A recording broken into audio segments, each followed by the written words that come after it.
Yang satu ini fenomena di penghujung bulan suci Ramadan.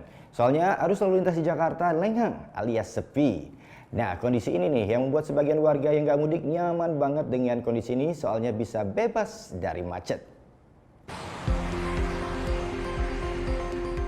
Ada yang berbeda dari pemandangan beberapa ruas jalan ibu kota satu hari jelang Hari Raya Idul Fitri tahun ini.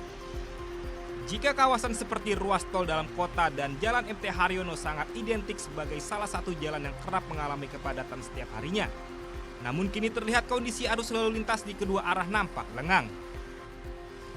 Bahkan laju rata-rata kendaraan mampu menempuh kecepatan hingga 80 km per jam. Kondisi seperti ini disebabkan sebagian dari warga Jakarta telah pergi meninggalkan ibu kota untuk menghabiskan waktu bersama sanak keluarga di kampung halamannya masing-masing.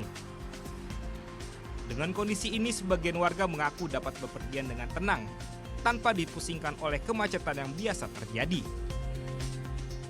Senang lah kalau misalnya bisa kerja setiap hari, cuma kan udah pada mudik tuh orang-orang kemana. Ini aku juga baru dari Serang, biasanya kan kesan berjalan cuma sampai 4 jam ya, cuma tadi cuma sampai 1 jam selesai.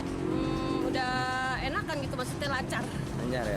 Sepi ya Bu kendaraan juga? Sepi. Biasanya kayak gimana sih Bu? Oh macet dari subuh juga udah jalanan padat, pastilah nyaman, kemana-mana juga jadi lancar. Iya. Sementara itu, kondisi seperti ini sudah menjadi agenda setiap tahunnya apabila Hari Raya Idul Fitri semakin dekat. Warga berharap agar kondisi arus lalu lintas bisa tetap lancar seperti ini walaupun sebagian warga yang tengah pergi mudik nantinya kembali ke ibu kota. Rendianto melaporkan untuk NET.